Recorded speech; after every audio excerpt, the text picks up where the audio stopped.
कि क्लासेस में पढ़ाना और समझाने में डिफरेंस है, ठीक है। कुछ लोग पढ़ाते हैं और कुछ लोग समझाते हैं। मेरी अप्रोच ये है कि जब 7 दिन आप क्लास में से होके जाओ तो आपको चीजें पढ़े हुए ना हो, ना कि आपको एक अंडरस्टैंडिंग डेवलप हो, आप समझ चुके हो चीजों को, ठीक है। तो वो मेरी अप्रोच रहेगी 7 डेज में। फर्स्ट डे जो हमारा रहेगा वो रहेगा डैशबोर्ड ओवरव्यू का, जो कि संडे का दिन रहता है। उस दिन हम उस दिन हम अकाउंट क्रिएट कैसे करना है। अकाउंट क्रिएशन में देखो, पता है नहीं पता है बहुत लोगों को ये चीज। मीशो के ऊपर एक कस्टमर आपके पेज को फॉलो कर सकता है, ठीक है। पेज को फॉलो कर सकता है। तो पेज को फॉलो कर सकता है तो आपको अपना पेज कैसे बनाना है, किन चीजों का ध्यान देना है। अकाउंट क्रिएशन के टाइम पे आपको क्या कीवर्ड्स के थ्रू आपको अपना स्टोर नेम बनाना है, ठीक है। चैट जीपीटी पे क्या प्रॉम्प्ट देके आप बेस्ट नाम बना सकते हो, कैसे आप अट्रैक्ट कर सकते हो, कैसे आपका नाम जो है हाईलाइट होता है आपके अकाउंट में। ये सारी चीजें सभी को नहीं आती है। तो डे वन पे हम अकाउंट क्रिएशन सीखेंगे, ठीक है। अकाउंट क्रिएशन सीखेंगे और डैशबोर्ड ओवरव्यू करेंगे। डैशबोर्ड क्या, जो मीशो का पैनल रहता है ना पूरा, जिसमें लिखा रहता है होम, ऑर्डर्स, रिटर्न्स, वो सारी चीजें हम लोग पढ़ेंगे थोड़ा थोड़ा, ताकि हम लोग आने वाले दिनों में थोड़ा सा इंट्रोडक्शन हो जाएगा हमारा पूरा पैनल से। हम पूरे पैनल को थोड़ा थोड़ा समझ लेंगे, ताकि मंडे से जब हम लोग क्लास स्टार्ट करें तो हमारे लिए कुछ चीजें भी नई ना हो, ठीक है। तो इस तरीके से हम लोग संडे का दिन करेंगे कि अकाउंट क्रिएशन और डैशबोर्ड ओवरव्यू। डैशबोर्ड पूरा देखेंगे, थोड़ा थोड़ा समझेंगे। इसके बाद आता है डे टू, जो कि बहुत इंपॉर्टेंट है। डे टू पे हम लोग क्या करते हैं, एक बार आपका अकाउंट बन गया, अकाउंट बनने के बाद सबसे पहला काम हमारा ये होगा कि अगर सपोज करो कि ये अगर प्रोडक्ट है, ठीक है, ये प्रोडक्ट है, तो ये प्रोडक्ट मुझे वहां पर अपलोड करना है, ठीक है। कस्टमर को मेरे मीशो की वेबसाइट पे मेरा प्रोडक्ट दिखना चाहिए। तो वो सेकेंड डे जो है हमारा वो है कैटलॉग अपलोड का, ठीक है। कैटलॉग अपलोड का क्लास है सेकेंड डे वाली। कैटलॉग अपलोड की क्लास 2 घंटे की जाएगी।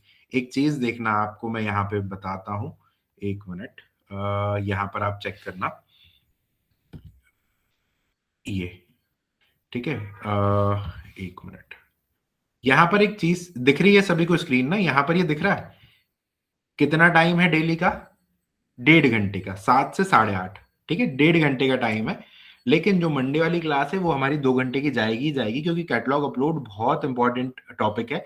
और कैटलॉग अपलोड बहुत डेप्थ में समझाना पड़ता है, ठीक है। एक ही वन गो में आपको सारी चीजें समझनी पड़ती है, और उसमें मैं धीरे धीरे टाइम लेके 2 घंटे की जाएगी क्लास। भले यहाँ पे 1.5 घंटा लिखा है, लेकिन मंडे वाली क्लास और सैटरडे वाली क्लास, मंडे वाली क्लास 2 घंटे जाएगी और सैटरडे वाली क्लास 2 ढाई घंटे जाएगी, क्योंकि वो प्रोडक्ट रिसर्च की क्लास है। हम लोग आ जाते हैं मंडे वाली जो सेकंड क्लास है, उसमें कैटलॉग अपलोड होगा। कैटलॉग अपलोड में आपको कैसे फोटोज अपलोड करना है, कैसे आपको शिपिंग चार्जेस कम करना है, कैसे आपको कीवर्ड्स वाले नेम बनवाने हैं, कैसे आपको 3 टाइप के डिफरेंट कीवर्ड्स लगाने हैं, ठीक है। 3 टाइप के डिफरेंट कीवर्ड्स अलग अलग जगह से लेंगे हम लोग। और उसके बाद एसकेयू आईडी का फॉर्मेट, एक प्रोडक्ट की कितनी लिस्टिंग होनी चाहिए, मल्टीपल लिस्टिंग में किन चीजों का ध्यान रखना है, ये सारी चीजें हम लोग कैटलॉग अपलोड में सीखते हैं इन डेप्थ, ठीक है। कैटलॉग अपलोड में अक्सर कुछ लोग एक गलती करते हैं, जिसमें कि मैं हैबिट लिखवाता हूँ कि कैटलॉग सबमिट करने से पहले आपको किन चीजों का ध्यान रखना है, ठीक है। ये सारी चीजें हम लोग मंडे को सीखते हैं। उसके बाद आ जाता है ट्यूसडे, जो कि थर्ड डे रहता है। वो हमारा है ऑर्डर प्रोसेस प्लस पैकेजिंग वाला दिन, ठीक है। उस दिन का टॉपिक है ऑर्डर प्रोसेस प्लस पैकेजिंग। हमने प्रोडक्ट अपलोड कर दिया, अपलोड होने के बाद वो कस्टमर को दिखाई दे रहा है प्रोडक्ट, ठीक है। कस्टमर उसको ऑर्डर करेगा। अब ऑर्डर आ रहा है, अगर ऑर्डर आपको आ रहा है तो ऑर्डर कैसे शो करेगा, कैसे आपको उसको एक्सेप्ट करना है, कैसे आपका उसको लेबल डाउनलोड करना है, लेबल के साथ क्या मैनिफेस्ट डाउनलोड करना रहता है या नहीं, मैनिफेस्ट का क्या रोल है, लेबल का क्या रोल है, ये सारी चीजें होने के बाद प्रिंट आउट कैसे निकलवाना है, प्रिंटर खरीदना है नहीं खरीदना है, इसका तो सिंपल आंसर है कि स्टार्टिंग में आपको प्रिंटर नहीं खरीदना है। लेकिन प्रिंट आउट कैसे निकलवाना है, उसमें इनवॉइस कहाँ कैसे रखना है। उसके बाद पैकेजिंग 3 टाइप की होती है, अलग अलग पैकेजिंग पे बात करेंगे कि सिक्योर पैकेजिंग आप कैसे कर सकते हो, ठीक है। पैकेजिंग मैटर करती है आपके रेटिंग रिव्यूज पे, आपके रिटर्न्स पे, उस पर बात होगी। उसके बाद आपका एक बार पैकेट पैक हो जाता है, उसको स्कैन कैसे करना है। स्कैन करने के बाद मोस्ट इंपॉर्टेंट थिंग कि डिलीवरी बॉय आपके पास पहली बार आता है पहला पार्सल लेने। तो उस पहली बार अगर वो आ रहा है तो आपको किन किन चीजों की रिक्वायरमेंट है, आप उससे क्या क्या बातें करोगे, ये सारी चीजें हम लोग डिलीवरी बॉय से हमको क्या क्या बातें करनी है, वो सारी चीज। उसके बाद पैकेजिंग हमको कहाँ से खरीदनी है, ये सारा टॉपिक हमारा ऑर्डर प्रोसेस प्लस पैकेजिंग, जो कि ट्यूसडे के दिन होगा डे 3 में, ठीक है। अब हमारा पैकेजिंग हो गया, हमने हैंड ओवर कर दिया, हमने शिप कर दिया, हमने डिस्पैच कर दिया हमारा प्रोडक्ट। उसके बाद होता क्या है कि ये हमारा हो गया। उसके बाद आएगा डे 4 जो कि रिटर्न्स मैनेजमेंट वाला है। हमने एक बार पार्सल डिस्पैच कर दिया, या तो वो कस्टमर के पास जाएगा, कस्टमर उसको हमेशा के लिए रख लेगा प्रोडक्ट को, या तो कस्टमर उसको लेने से मना कर देगा तो रिटर्न आ जाएगा, या तो कस्टमर उसको यूज करके रिटर्न करेगा। तो 2 टाइप के रिटर्न होते हैं, कस्टमर रिटर्न और एक कोरियर रिटर्न। कोरियर रिटर्न होता है आरटी और कस्टमर रिटर्न होता है जो रिटर्न कस्टमर ने किया। इन चीजों को हम लोग ब्रीफ में समझेंगे। रिटर्न्स मैनेजमेंट आना चाहिए। रिटर्न्स तो हर कोई ले लेता है कि रिटर्न आया रख लिया। रिटर्न्स मैनेजमेंट में आपको रिटर्न ट्रैकिंग करना आना चाहिए। रिटर्न ट्रैकिंग में जब आप एक नए सेलर होते हो ना, तो आपको कुछ ऐसे नुकसान होते हैं जो आपको दिखाई भी नहीं देते, और वो नुकसान करवाता कौन है? Delivery boy. स्कैम करते हैं वो लोग। अगर कुछ चीजें हैं उसमें हम लोग एक शीट मेंटेन करते हैं, हम लोग एक रजिस्टर मेंटेन करते हैं।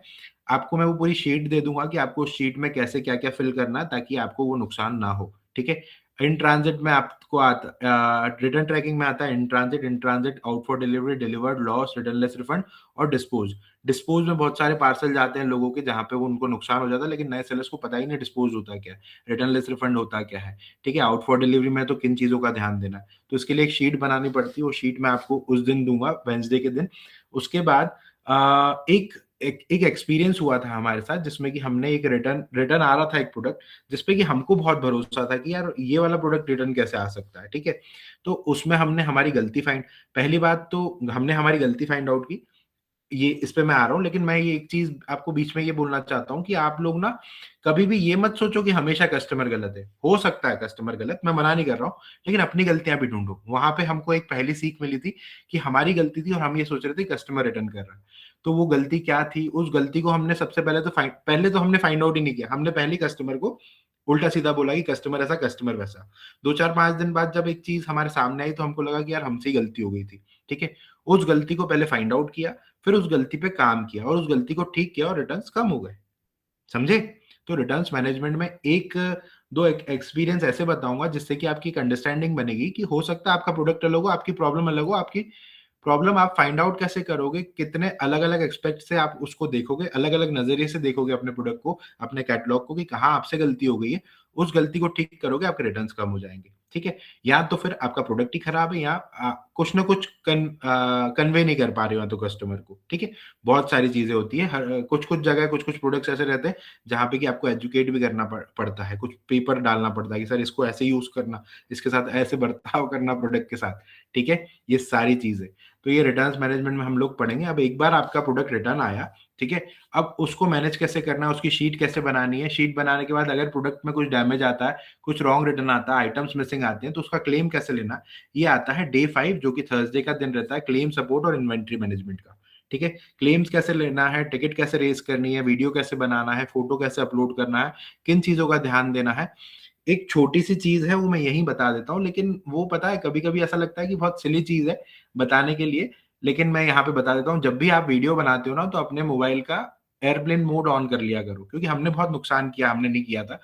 हम लोग जब भी रिटर्न में वीडियो बनाना होता था, हम वीडियो बनाते थे, किसी का फ़ोन आता था, वीडियो कट जाता था। इन डिटेल हम लोग वहाँ बात करेंगे अगर आपको नहीं समझ में आ रहा है। तो बहुत छोटी-छोटी चीज़ें हैं जो आपको ध्यान रखनी पड़ती है जिससे कि नुकसान से बच सको और अच्छा प्रॉफिट बना सको। Returns claim support and inventory management. Inventory management बहुत ज़रूरी है। आपके पास कितना प्रोडक्ट है, कितना नहीं है, अ, आपके पास कितना प्रोडक्ट है और कितना आपको मैनेज करना है, कितना आपको खत्म हो उससे पहले उसको रिफिल करना है, ठीक है? रीस्टॉक करना है, वो सारी चीज़ें हम लोग उस दिन सीखेंगे। इसके बाद यहाँ पे हमारा ऑलमोस्ट ऑपरेशनल काम खत्म हो गया है मीशो का, ठीक है? अब काम स्टार्ट होता है बूस्ट सेल्स का कि सेल्स कैसे बूस्ट करनी है, सारी चीज़ें। अब आता है फ्राइडे वाला दिन, फ्राइडे वाले दिन में बहुत सारे टॉपिक्स हैं। Payments, quality score, warehouse, influencer marketing, promotion, advertisement, उसके बाद बिज़नेस डैशबोर्ड, सेलर इनसाइट, ठीक है? ये सारी चीज़ें हैं। पेमेंट्स वाले सेक्शन में कुछ आदतें होनी चाहिए जिसकी वजह से कि आपको वो हैबिट्स रखनी चाहिए, मैं बताऊँगा उसमें।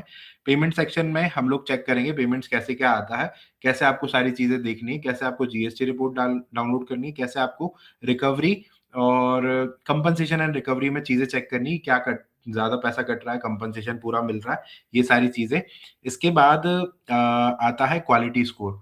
क्वालिटी स्कोर आधे ऊपर लोगों को पता ही नहीं है, और क्वालिटी स्कोर की जो प्रॉब्लम है ना, वो सब नए सेलर्स को ज़्यादा आती है। जब तक उनके पास रेटिंग रिव्यूज़ नहीं होते, और रेटिंग रिव्यूज़ जैसे आने होते हैं, हमसे मैनेज नहीं होते, क्वालिटी स्कोर खराब हो जाता है। 0 से 15 क्वालिटी स्कोर बेस्ट है, 15 से 22 क्वालिटी स्कोर ठीक है, 22 से 25 क्वालिटी स्कोर खराब है, और 25 से ऊपर अकाउंट 95% आपके कैटलॉग ब्लॉक हो जाएँगे। क्लियर? समझेंगे हम लोग इन डिटेल में, ठीक है? इसके बाद आता है इन्फ्लुएंसर मार्केटिंग। इन्फ्लुएंसर मार्केटिंग आज से 3 महीने पहले मैं बिल्कुल मना करता था मीशो पे करने के लिए, लेकिन 3 महीने पहले जब मीशो ने एक नया चेंज किया इन्फ्लुएंसर मार्केटिंग में, उसलिए मैं हाँ करता हूँ, लेकिन वो भी बाद में करना 4, 5, 6 महीने बाद, ठीक है? पहले ये था कि इन्फ्लुएंसर मार्केटिंग में जब आपको पार्टिसिपेट करना है, तो अपने सारे प्रोडक्ट्स को करवाना पड़ता था। अब ये है कि कुछ-कुछ प्रोडक्ट्स को आप करवा सकते हो। कुल मिला के कंट्रोल अब हमारे हाथ में है, पहले हमारे हाथ में था नहीं। तो इन्फ्लुएंसर मार्केटिंग को हम लोग डिटेल में समझेंगे। इन्फ्लुएंसर मार्केटिंग, अगर आप में से कोई कंफ्यूज हो रहा हो, तो मैं बता देता हूँ। आपने इंस्टाग्राम और यूट्यूब पे रील्स देखी होगी, जहाँ पे कि अलग-अलग इन्फ्लुएंसर्स आके मीशो का प्रोडक्ट प्रमोट करते हैं। सभी ने देखी है? मीशो का प्रोडक्ट प्रमोट करते हैं कि मैंने मीशो से ये मँगवाया है, आपको भी चाहिए? तो कमेंट में लिंक लिखो, मैं आपको लिंक दे दूँगा, दे दूँगी, जो भी है, ठीक है? तो उसमें हम हमारा प्रोडक्ट कैसे पार्टिसिपेट करवा सकते हैं, कैसे हम वहाँ से अच्छी सेल ला सकते हैं, और कब हमको उसको करना है, ठीक है? मोस्ट इम्पोर्टेंट, कब करना है, ठीक है? उस चीज़ों पे बात करेंगे। उसके बाद आता है एडवर्टाइज़मेंट। एडवर्टाइज़मेंट आपको स्टार्टिंग में नहीं चलानी होती, क्योंकि ऑर्गेनिक ग्रोथ आपकी रुक जाएगी। लेकिन वो कब चलानी है, कितनी चलानी है, कौन-सा दिन होना चाहिए, सीपीसी पे चलानी है, कॉस्ट पर क्लिक, या सीपीओ पे चलानी है, cost per add order, ROI वाला, ठीक है? उसके ऊपर हम लोग बात करेंगे। एड्स कब चलानी है, कितनी चलानी है, कैसे चलानी है, कौन से दिन चलानी है, क्या टाइम होना चाहिए, ठीक है? उसके बाद आता है प्रमोशन। प्रमोशन में sale event, flash event, daily deals और फ्लेक्सी ग्रोथ ऑफर, जो कि बहुत इंपॉर्टेंट है। फ्लेक्सी ग्रोथ ऑफर में हर किसी को काम कर नया है फ्लेक्सी ग्रोथ ऑफर, 3 महीने हुए हैं, लेकिन हर किसी को उसमें काम करना नहीं आता है। सेल इवेंट, सेल में पार्टिसिपेट करना होता है, किस तरीके से आप सेल में पार्टिसिपेट करके सेल ला सकते हो, उसमें मैं एक लूप होल क्रिएट करना बताऊँगा, ठीक है? कुल मिला के मीशो को हम पागल बना के वहाँ से ऑर्डर्स लेंगे। समझे? ठीक है? कुछ ऐसा बताऊँगा, उस दिन स्ट्रैटेजी आएगी, कुछ एक स्ट्रैटेजी आएगी, उसमें हमको कुछ चीज़ें पता चलेगी। सेल इवेंट, उसके साथ फ्लैश इवेंट आपको करना रहता है। फ्लैश इवेंट के बाद डेली डील्स बहुत इम्पोर्टेंट है। डेली डील्स पता है क्या है? आप लोगों ने ये देखा है, टाइमर चलता है, कभी हमने ऑनलाइन शॉपिंग की है, तो टाइमर चलता है कि इतना टाइम है, इसको फोमो क्रिएट करता है, fear of missing out. FOMO create करता है कि ये डिस्काउंट सिर्फ 10 मिनट के लिए है, नहीं तो चला जाएगा, ठीक है? तो उसमें कैसे पार्टिसिपेट करना है, फ्लेक्सी ग्रोथ ऑफर अपने हिसाब से, अपना डिस्काउंट अपनी तारीखों के हिसाब से कैसे लगाना है, वो सारी चीज़ें बिज़नेस डैशबोर्ड को समझेंगे, सेलर इनसाइट को समझेंगे, हमारा फ्राइडे वाला दिन खत्म, ठीक है? अब आता है मेन, यहाँ तक जो फ्राइडे तक है हमारा मीशो ऑलमोस्ट हो चुका है। अब जो मेन क्लास है 7th क्लास, 2 ढाई घंटे की जाएगी कम से कम, ठीक है? उसमें वो क्लास है प्रोडक्ट रिसर्च की, ठीक है? प्रोडक्ट रिसर्च की क्लास में आपको यहाँ पर देखो 36 प्लस प्रोडक्ट्स के ऊपर बात होगी, ऐसा नहीं लिस्ट दे दी और बात खत्म। हम उसके ऊपर प्रॉपर बात करेंगे, 7 प्लस कैटेगरीज़ पे बात करेंगे, और डेडिकेटेड 2 आवर से प्लस जाएगी ये क्लास, ठीक है? इस दिन हम लोग शुरुआत प्रोडक्ट रिसर्च कैसे करते हैं, 60-60-60 रूल जो होता है वो कैसे लगाते हैं, एक-एक प्रोडक्ट के ऊपर बात करेंगे कि एक-एक प्रोडक्ट में आपको किन चीज़ों का ध्यान देना है। जब हम लोग इन 36 प्रोडक्ट्स पे बात करेंगे ना, तो ज़रूरी नहीं है आप सिर्फ़ इन 36 प्रोडक्ट्स में ही काम कर सकते हो। इसके बाद आपकी एक अंडरस्टैंडिंग बनेगी कि भाई प्रोडक्ट को देखते कैसे हैं, क्या-क्या चीज़ें चेक करते हैं, बेचने से पहले हमको क्या करना चाहिए, ठीक है? ये सारी चीज़ें जब हम लोग इन 36 प्लस प्रोडक्ट्स पे बात करेंगे, इन कैटेगरीज़ पे बात करेंगे, तो बहुत छोटी-छोटी जो डिटेल्स है वो आपको क्लियर होगी, और आपका प्रोडक्ट्स को देखने का नज़रिया चेंज हो जाएगा, ठीक है? प्रोडक्ट्स को जब पहले आप देखते थे और इसके बाद जब देखोगे ना, तो आप उसमें छोटी-छोटी डिटेल्स आप चेक करोगे, आप बॉक्स भी होना चाहिए, बॉक्स कैसा होना चाहिए, प्रोडक्ट्स में कैसे प्रोडक्ट को आपको देखना है, बहुत सारी चीज़ों पे बात होगी, ठीक है? ये हमारा होता है डे 7 खत्म, और यहाँ पे आपका एक ग्रुप रहता है, व्हाट्सएप ग्रुप, जिसमें कि फिर वो ग्रुप ओपन हो जाता है 7 डेज़ बाद, और उस ग्रुप में आप डिस्कशन कर सकते हो। कभी भी आपको कोई डाउट आता है, आप ग्रुप में पूछो, मैं हूँ, प्रतीक है, आपके कलीग्स हैं।